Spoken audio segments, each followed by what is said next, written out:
Vou contar mais uma linda história a partir de agora. Só que eu quero fazer antes um pedido para você. Se inscreva no canal.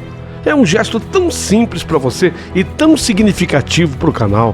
Entra no canal, se inscreva, curta, põe o teu joinha, acione o sininho. Para nós isso é muito importante. O canal ganha força e muito mais histórias a serem contadas. Por favor, se inscreva no canal. Agora, prepara o coração, porque a história de hoje é linda.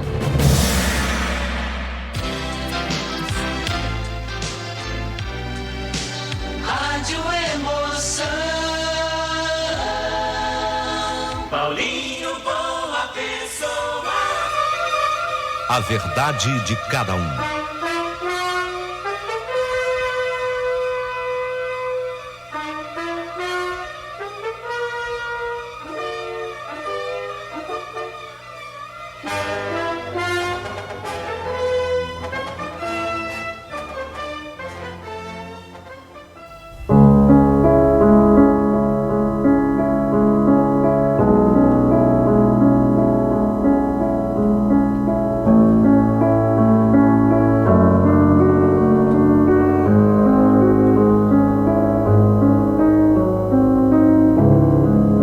Meu querido amigo Paulinho Boa Pessoa, olha, hoje eu quero me abrir com você, me abrir com o seu imenso público e contar para vocês a minha verdadeira história, que foi marcada por duas cartas, duas cartas. Nossa, como essas cartas foram decisivas na minha vida. Então, obviamente, que eu dou muito valor para uma carta, porque naquelas folhas ali de uma carta estão impressas a caneta e a próprio punho, a vida de uma pessoa, a própria vida de uma pessoa. Hoje, eu vou provar para você que está me ouvindo, você que está escutando a minha história, a importância dessas duas missivas. Prestem atenção no que eu estou dizendo. Missivas igual a cartas. Aliás, eu gosto do nome missiva. Eu gosto desse nome. Missiva vem de missão. Ó. Sim, porque uma carta tem sempre uma missão a ser cumprida. E eu sou a prova viva disso tudo. Olha, sem dar spoiler, uma segunda carta. Eu tive, na verdade, duas cartas, né? Então, sem dar spoiler, eu quero dizer que se fosse apenas a primeira carta, eu teria sido, apesar de todos os pesares, feliz. Se fosse só a primeira carta. Mas houve uma segunda carta. E essa segunda carta mudou tudo, completamente mudou a minha vida. Mas mesmo com a segunda carta, ainda assim, I will survive. Eu sobrevivi. I will survive. Eu sobrevivi. Eu estou aqui, firme, de pé, cabeça erguida, para contar para vocês a minha vida baseada nessas duas cartas. Mas afinal, você deve estar perguntando, que cartas são essas? Vamos à história. Vamos à história e você vai entender absolutamente tudo a partir de agora.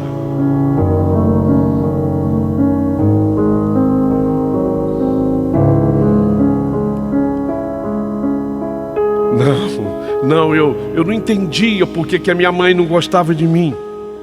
Eu não me conformava com isso.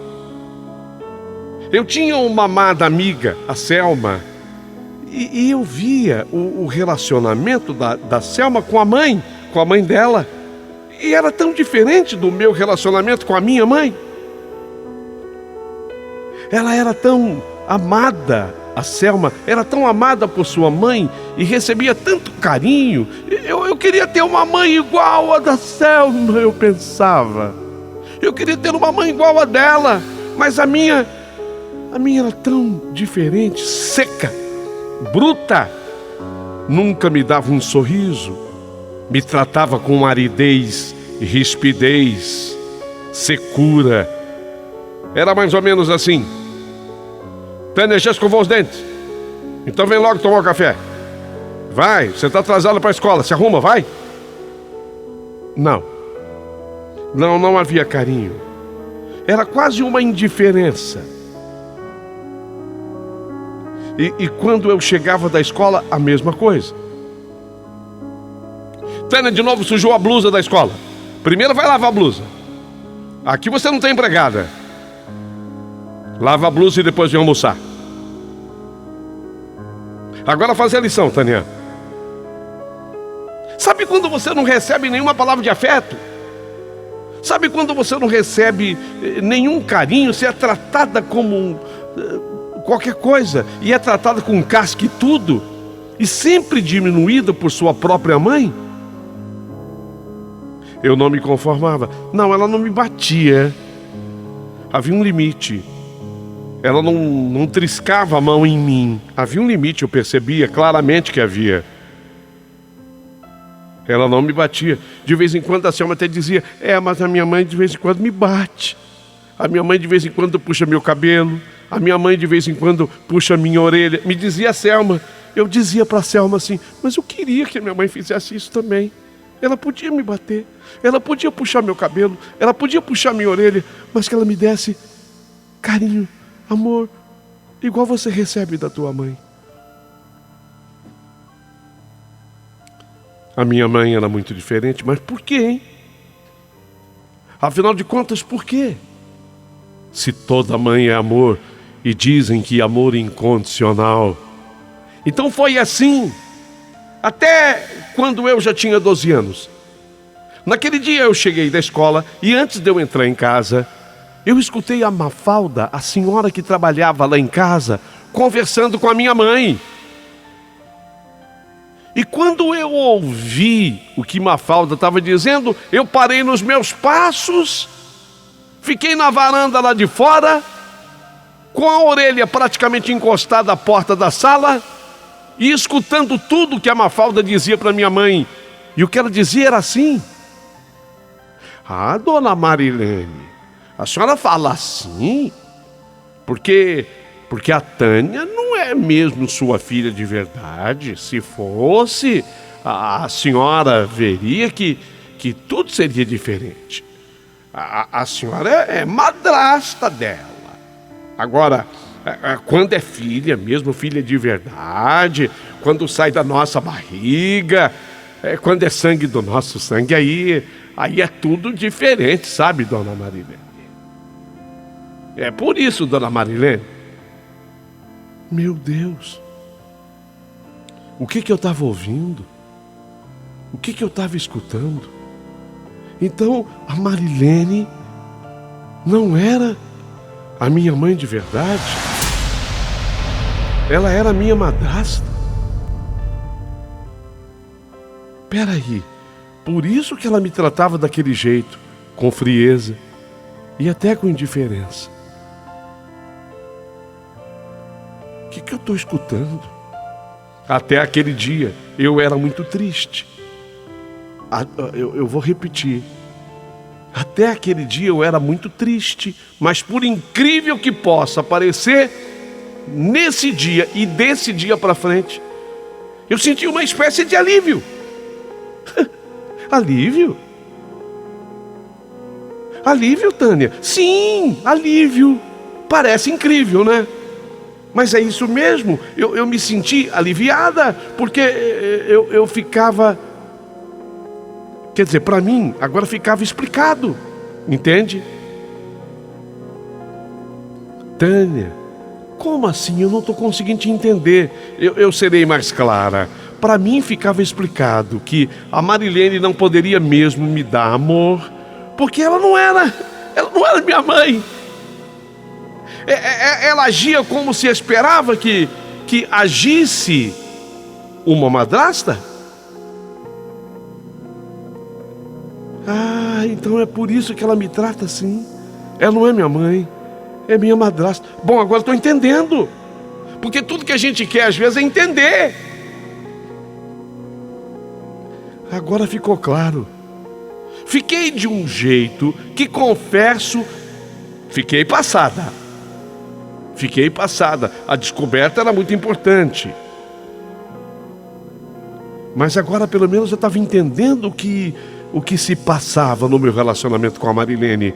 Então eu não quis tirar nada limpo com ela, Marilene, com aquela que até aquele dia eu chamava de mãe. Não vou tirar nada limpo com ela. Ela me era tão indiferente que descobri imediatamente que eu nunca fui amada por ela, mas também por isso eu nunca a amei. Ela não me dava amor, ela não podia receber amor. Então eu não queria saber de nada dela e nada com ela. Quem teria que me contar tudo seria a Mafalda, a senhora que trabalhava em casa, que estava tendo aquela conversa com a Marilene.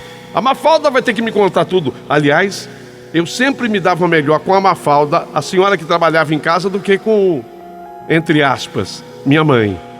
Então, eu acabei de entrar em casa e nem me doía mais a indiferença da Marilene. Olha que coisa, como é que muda de um momento para o outro, de um segundo para o outro. Leve-se em conta, eu tinha 12 anos de idade. Então eu entrei em casa e nem me doía mais a indiferença da Marilene.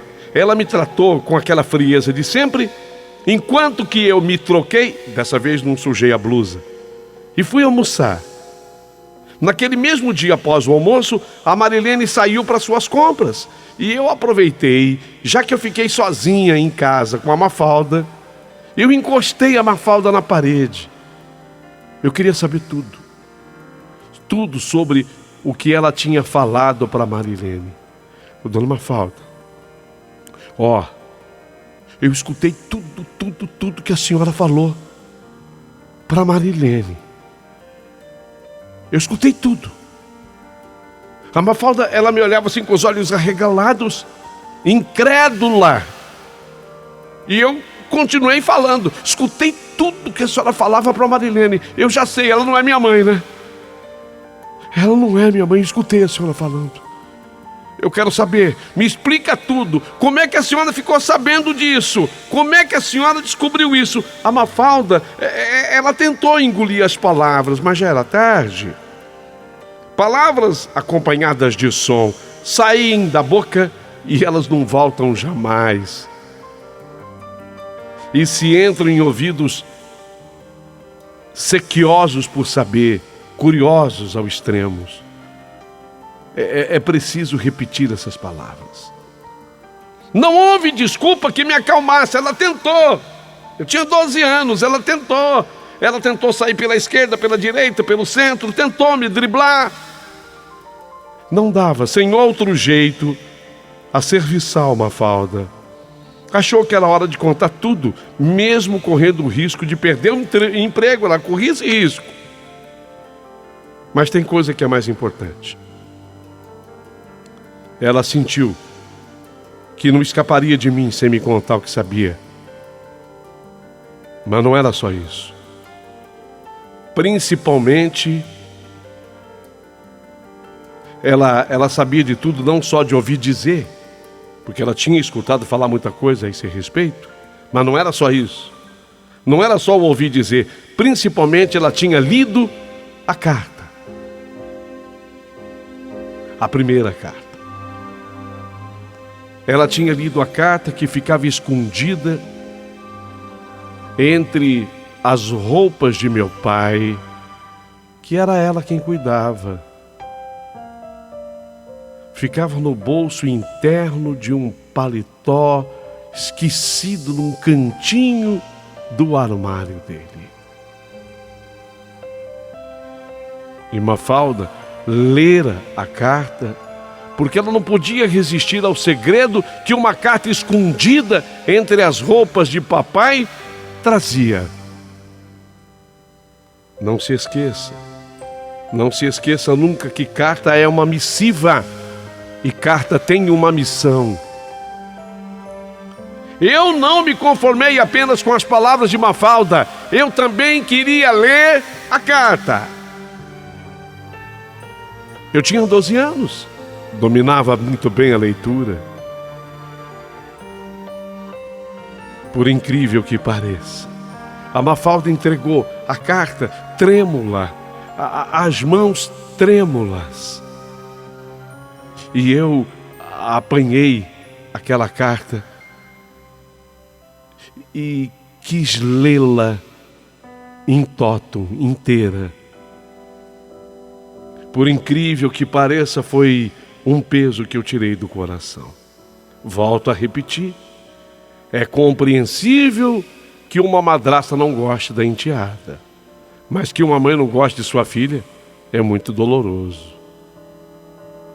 Ler então a carta, a primeira carta, a carta número 1, ler então a carta me fez muito bem. Eu descobri que eu era amada por minha mãe. E você que está ouvindo, nem pode imaginar que diferença isso faz na vida de uma pessoa. A minha mãe, ela me amava. Ou melhor, a minha mãe, ela me havia amado e muito.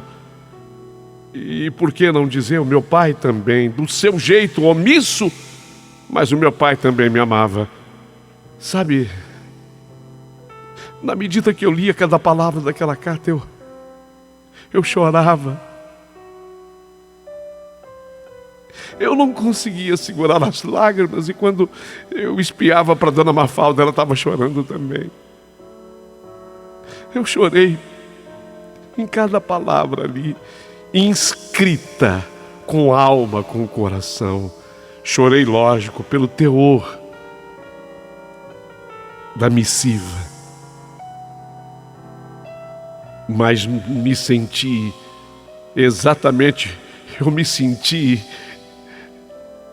quando eu terminei de ler a carta, eu me senti exatamente como a minha amiga Selma se sentia. Eu era amada também pela minha mãe, tal qual ela era. Esse era o meu sonho. Eu também queria uma mãe que me amasse. Eu também queria uma mãe que me amasse. E eu pensava que eu não tinha. Marilene nunca me amou. Nunca me amou. E nem nunca conseguiria me amar. Mas agora eu sabia que ela não era minha mãe. Que bom que ela não era. Ela era minha madrasta. Pelo menos ficava justificado. Mas eu sei que vocês querem saber o que dizia aquela carta. Até porque a carta explicava tudo, absolutamente tudo. Pelo texto da carta, eu fiquei sabendo que a sua portadora, quer dizer, a pessoa que levou a carta, a sua portadora fora a minha madrinha Terezinha. Foi ela, Terezinha, minha madrinha, quem trouxe a carta e entregou a meu pai. Ah, mas a minha madrinha não trouxe apenas a carta. Junto com a carta, ela trouxe uma menininha de 2 aninhos. E a menininha que ela trouxe de 2 aninhos junto com a carta era eu. Imagino que foi esse dia na vida do meu pai. A carta fora escrita de próprio punho pela minha mãe. O nome da minha mãe, Rita. Esse é o nome dela, Rita. Rita era minha mãe. Na carta ela dizia o quanto me amava. E na carta se percebia manchas nas letras escritas com tinta azul. Aqueles borrões. Manchas. Ela explicava e pedia desculpas. Aquelas manchas eram provocadas por suas lágrimas que caíam na hora que ela escrevia. Era profunda a sua tristeza a ter que abrir mão de mim.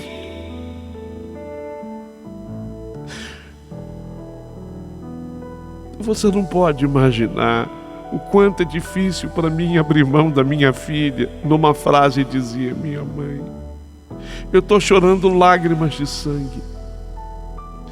E eu só estou fazendo isso porque o médico me deu no máximo mais 1 mês de vida. mas eu sei que o médico exagerou. Eu sinto que meu dia final está bem mais próximo do que isso. O câncer já me consome, nem a minha voz sai mais.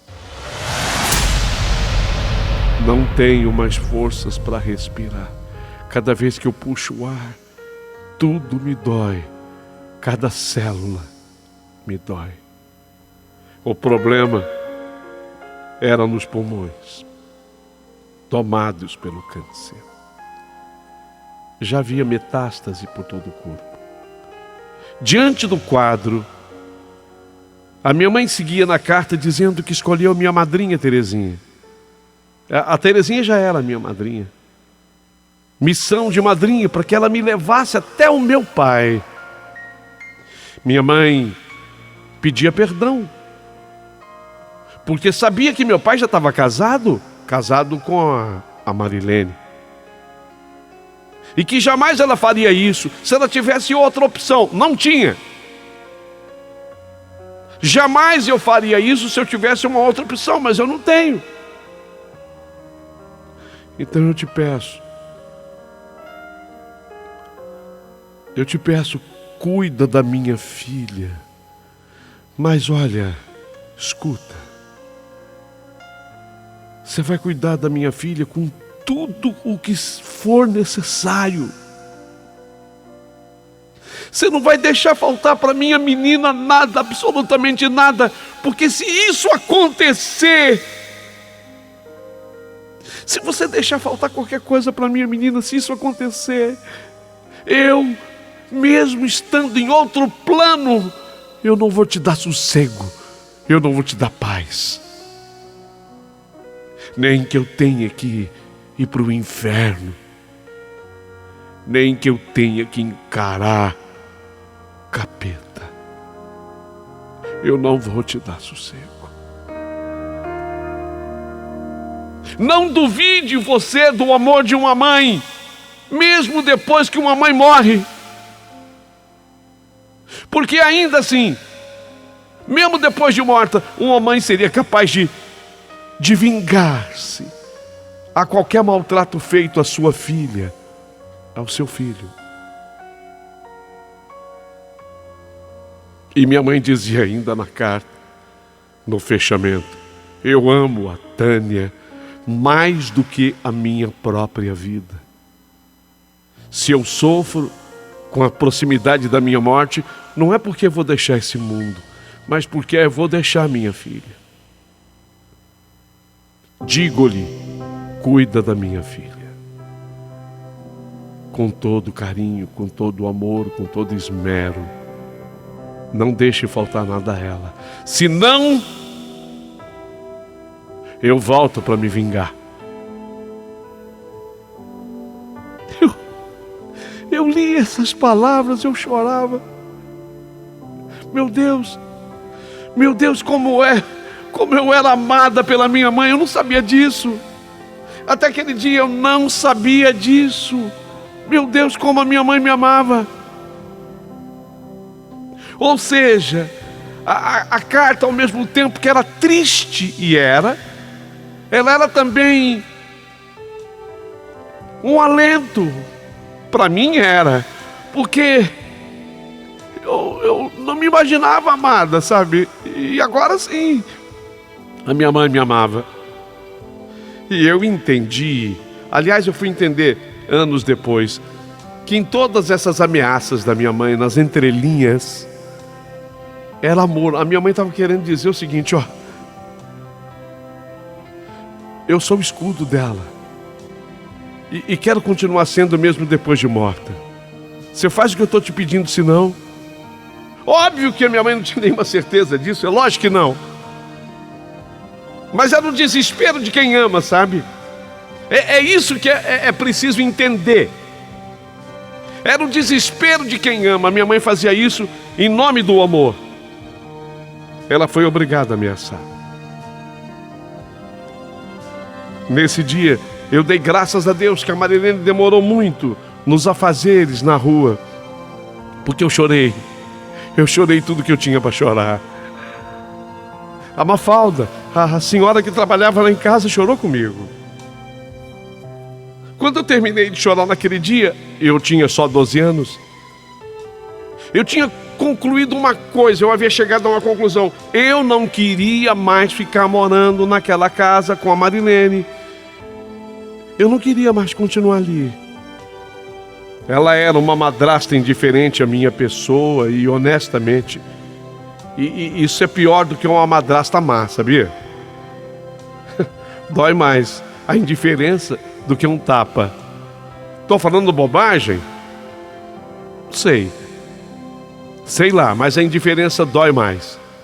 A carta me fez entender que outra pessoa nessa história também me amava bastante. Era a minha madrinha, a Terezinha, que sempre me tratou com muito carinho, com muito amor. Como eu havia descoberto tudo através da carta, papai nada pôde negar, nem tampouco a minha madrinha.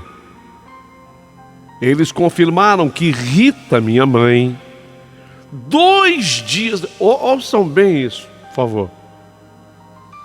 Meu pai e minha madrinha confirmaram que minha mãe, presta atenção, 2 dias depois de ter me entregado nos braços de minha madrinha com aquela carta, 2 dias depois a minha mãe morreu. A minha mãe faleceu. A Rita morreu. O que era muito triste. Mas ela me amou acima de tudo. Então eu falei para o meu pai: pai, não quero mais continuar aqui nessa casa. Papai ainda insistiu para que eu ficasse. Mas também sabia que, apesar da minha pouca idade, 12 anos, eu tinha forte personalidade.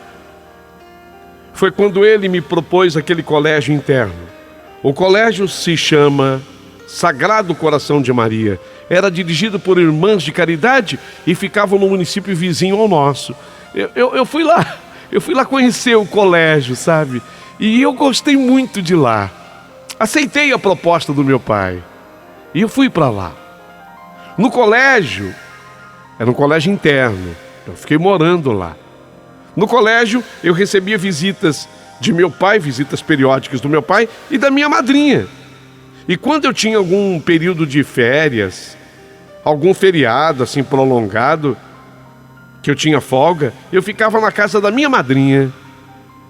Em algumas ocasiões, até a Marilene, a minha madrasta, vinha me ver, do jeito dela, mas vinha me ver, calada, indiferente, mas vinha. Aquilo já não me doía tanto. Na verdade, já não me doía mais. Na medida em que o tempo foi passando, eu fui entendendo melhor a vida. Cheguei a questionar o meu pai se em algum momento ele teve dúvida a respeito da paternidade sobre mim. Pai, o senhor chegou a desconfiar em algum momento que eu fosse de verdade sua filha? Meu pai me respondeu que jamais isso aconteceu. Jamais, pois fora a minha mãe a mulher mais correta que ele já conheceu. E a mancha de café na minha virilha, do lado direito, era a mesma que meu pai também tinha. Fiquei nesse colégio até que eu completei 18 anos de idade. Portanto, foram 6 anos lá. Quando me formei, meu pai, orgulhoso, estava presente. Deu-me um abraço emocionado e um anel para eu colocar no dedo. E até ajudou a arrumar emprego. Com a formação do colégio, eu fui trabalhar numa agência bancária e escolhi morar na companhia da minha madrinha Terezinha, que sempre foi um amor comigo. Foi lá no ambiente do banco que eu conheci o Hernani, lá no banco. Eu me apaixonei por ele. E quando a paixão pelo Hernani aconteceu, eu tinha 20 anos. E Hernani, mais maduro, ele tinha 32. Não, o Hernani, ele não era um bancário nato. Não era, não. Na verdade, o Hernani era um estranho no ninho. O Hernani, ele tinha conseguido aquele emprego lá no banco por influência do gerente da agência, que também era diretor de um time de futebol. O Hernani, ele era um jogador de futebol frustrado. Ele queria ter jogado em grandes times. Queria ter jogado. Chegou, inclusive, a fazer parte do elenco do Vasco da Gama, no Rio de Janeiro. Mas ele não teve chance no grande clube, especialmente depois de uma contusão no joelho. Jamais atuou pelo Vasco da Gama, a não ser em amistosos. Ele tinha amizade, inclusive, com jogadores que faziam parte do elenco na época. Então era comum ele receber telefonemas de jogadores que se tornaram conhecidos. O mais amigo dele nessa época era o Zanata, eu me lembro muito. É um nome que eu não esquecia, porque ele falava assim, o Zanata. Ele ligava lá na agência bancária para falar com o Hernani. Meu Hernani tentou depois clubes menores, mas o joelho sempre atrapalhava a vida dele. Mas ele era muito bom de bola, sabe? E ele acabou indo jogar num clube amador da nossa cidade. Como ele precisava ganhar, o gerente do banco, que era presidente do clube, arrumou para ele um emprego lá na agência. Em verdade, ele não sabia nada de serviço bancário. Mas eu, que havia me simpatizado demais com ele, eu fazia o meu trabalho e o dele. Eu fazia o serviço dos dois. Isso serviu para nos unir. E foi assim que fomos ficando cada vez mais juntos. Nasce a paixão.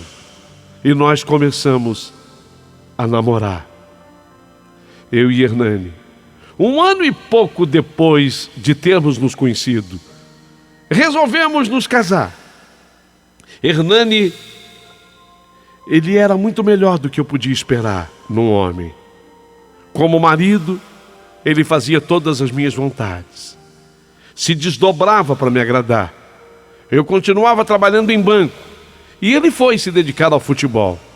Quando sentiu que ele não tinha mais condição nenhuma de jogar, ele resolveu ser técnico de futebol. E nessa função ele ia bem. Todos sabem que é uma profissão insegura, meu Deus do céu. A profissão de jogador já é insegura, de técnico é pior. Uma hora empregado, outra hora atrás de clube. Mas eu sabia que era aquilo que ele amava e ele queria aquilo para a sua vida. Ele compensava de outras maneiras. Se não era com a segurança de um trabalho, era com a segurança de um grande amor. Com o que eu ganhava, mais o salário dele, e ainda com a ajuda de meu pai, tínhamos o que se pode chamar uma vida tranquila. Se não era uma vida de luxo, estava muito distante de ser uma vida de dificuldades. Algum tempo depois, surgiu uma oportunidade para mim numa agência de banco mais importante e nós nos mudamos de cidade.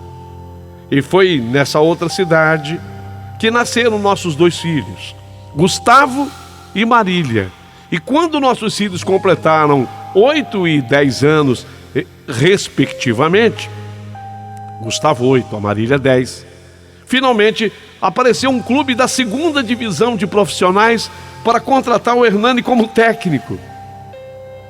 Fiquei muito feliz por ele, porque agora ele ia sair do mundo amador. Era a 2ª divisão de profissionais. Era uma realização.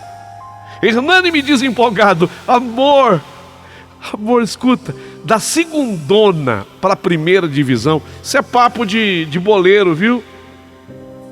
E papo de esposa de boleiro. Só quem conhece um pouquinho de futebol vai entender essa parte. Amor, da 2ª para a 1ª divisão é só um passo. E pode crer, ainda vou ser técnico do Vasco. O Vasco sempre foi o time de coração do Hernani. Ele amava o Vasco. Ele falou com tanta empolgação que me contagiou. Fiquei feliz por ele e o incentivei. Vai mesmo, amor. Você vai chegar lá. Você vai conseguir. Não, eu não falava bobagem, não falava besteira. Hernani ainda era jovem. Nossa, ele nessa época tinha 45 anos. E quem conhece futebol sabe que essa idade para técnico de futebol é pouca idade ainda. 45 anos, nossa, tinha muito pela frente. Eu fiquei muito empolgada, porque, olha só, a primeira partida que o Hernani iria dirigir o novo clube foi transmitida pela TV. Eram TVs assim regionais, mas foi transmitida pela TV.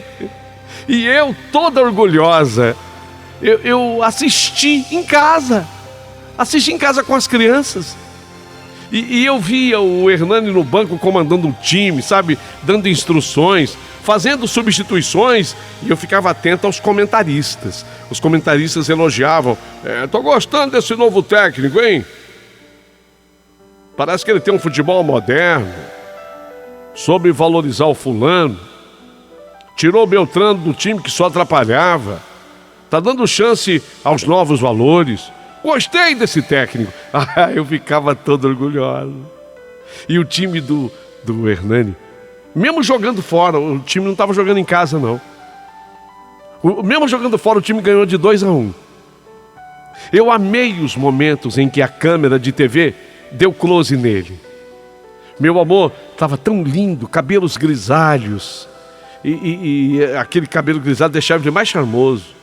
Ele colocou, para ficar mais charmoso ainda, ele colocou um blazer que eu dei a ele de presente. Quando ele chegou em casa, e isso só no dia seguinte, uma vez que o jogo foi fora, eu fui esperá-lo no portão com as crianças. E fizemos a maior festa para recebê-lo. Tanta era a nossa felicidade. Parabéns, amor. Você estava lindo. Eu assisti tudo aqui de casa. Ele queria saber detalhes. E eu os contei. Fiz festa eu, Gustavo, Marília, nossos filhos. Fizemos festa. Ele estava feliz. Eu feliz por ele.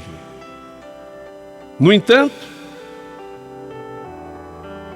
dias depois dessa volta para casa, dias depois desse jogo, deu quase um mês. Não chegou um mês, mas quase um mês. Dias depois, o presidente do clube que ele estava jogando agora, o presidente do clube, chegou em casa, o presidente do clube, com uma carta.